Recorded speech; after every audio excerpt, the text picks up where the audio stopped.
L'histoire de Samuel Paty est celle d'un professeur d'histoire-géographie, assassiné parce qu'il faisait son métier.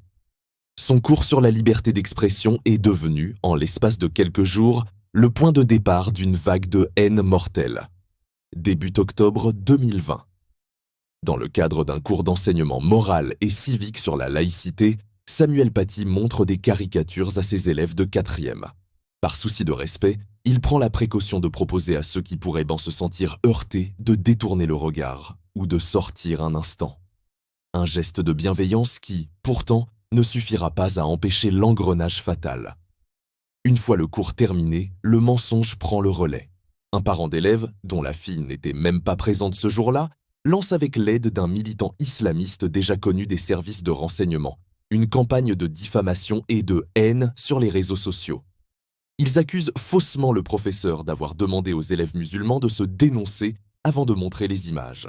Cette accusation calomnieuse, répétée en boucle dans des vidéos, déclenche une véritable chasse à l'homme numérique. Le nom de Samuel Paty, celui de son collège, son adresse, tout est partagé massivement en ligne. La spirale de la haine s'emballe, alimentée par des partages, des commentaires et des menaces. Cette ferveur toxique finit par atteindre un jeune réfugié tchétchène de 18 ans, Abdulak Anzorov, radicalisé, qui vivait à des dizaines de kilomètres de là. Le 16 octobre 2020, l'horreur frappe. L'assassin, qui a payé des collégiens pour lui désigner le professeur, l'attend à la sortie du collège. Il commet l'irréparable. L'attaque est immédiatement qualifiée d'acte de terrorisme islamiste. L'assaillant sera abattu par la police quelques minutes plus tard. La France est sous le choc. L'émotion est immense. Partout dans le pays, des milliers de personnes se rassemblent pour rendre hommage à l'enseignant et défendre les valeurs de la République, de la laïcité et de la liberté d'expression. Samuel Paty devient un symbole, celui du professeur qui a payé de sa vie le simple fait d'enseigner. Ce drame ouvre une longue séquence judiciaire.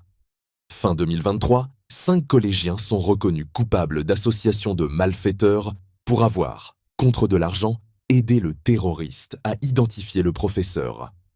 Un an plus tard, en 2024, le procès des adultes s'est tenu. Le parent d'élève à l'origine de la campagne mensongère et le militant islamiste qui l'a amplifié ont été jugés aux côtés d'autres complices. Ils ont été reconnus coupables de complicité d'assassinat ou d'association de malfaiteurs terroristes. Leur peine confirme que la justice considère leur rôle comme déterminant dans la mort de Samuel Paty. L'affaire Samuel Paty est un rappel brutal. Les mots publiés sur Internet ne sont pas virtuels.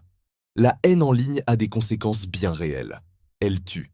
Elle nous oblige, en tant que société, à repenser la protection de ceux qui, chaque jour, sont en première ligne pour défendre nos libertés, et notamment la liberté d'enseigner. Après ces procès, pensez-vous que l'école est aujourd'hui mieux protégée contre les menaces et le cyberharcèlement? Donnez-nous votre avis dans les commentaires. Abonnez-vous pour ne pas manquer nos prochains décryptages sur les grands enjeux de notre société.